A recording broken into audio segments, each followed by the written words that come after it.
Amazzi agava mu kasasiro mu Kiteezi aganjalidde mu mayumba g'abantu geraliikiriza abatuuze agava mu njatika ezazzeemu okulabibwako mu ntuumu za kasasiro ono. Enjatika kyo essaawa yonna weewunye enkuba Mukama wadde atuyambe enkuba tekolaki tetonnya naye enkuba nga yatandise okutonya tufunye ebirenga bibiri bwe bite eby'amaanyi kasasiro addamu n'ayiika. Ekintu kino singa bakisala ne kivaawo ne kiddayo eri ne kiba nga kiri wansi amazzi galeese ensiri emisota ebintu by'abantu nga bwe biraba bifudde. Waliwo ne kalina y'emyaliro 3 ebuliddemu nga abatuuze basobeddwa nga n'amayumba amalala olengerako busolya. Olabe kalina eri mu mazzi ya floor esooka wansi kati kalina yokka floor eri mu futi nga 10 kati ate eri ku upper side. Now the lower side kitegeeza wali nnyo deep. Embeera enewaliriza abakulembeze mu kitongole kya KCC nga bakulembeddwamu Dr. Sarah Zalwango akulira ebyobulamu ow'ekiseera ku biragiro bya Minisita Kabanda okujja mu kifo kino okulagira abantu bonna okukyamuka.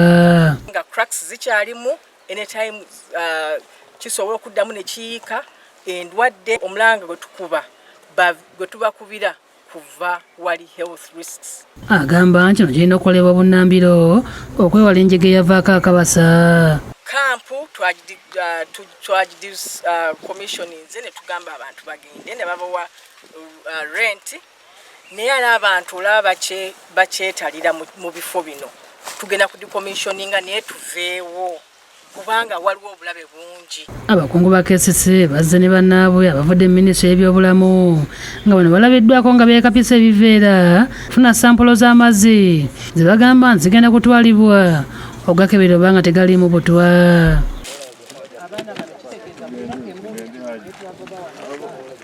Ziri emmotoka za kasasiro zirabiddwako nga zireeteddwa okulaba nga zikendeeza ku ntuumu ya kasasiro okwewala okugwira abantu. Dr. Zalwanga ategeeza nti embeera gye bawangaalira mu kiseera kino ya bwerende olw'amazzi agava mu kasasiro ono ekiyinza okubaviirako endwadde. Kati okuvaawo kyekisaana tuveewo tulabe awala wagenda tuleetera ndwadde ne risiki y'ebintu okuddamu okuyiika. Dr. Andrew Nsawoteba okuva Minisitule y'ebyobulamu akulembeddemu okukebera amazzi gano n'okutwala sampolo ategeeza nti bakwongera okwekebejja kubanga mu kiseera kino gafuuse maddugavu. Bwatulukuka avaamu amazzi ago naye amazzi ago gasobola okubeeramu obuwuka osobola okuleeta endwadde ezimu nga typhoid nga kolera eziyinza okuleeta akatyabaga ak'amaanyi. Stephen Bulega yakusakidde eggulu eno ku Lwabukedde TV.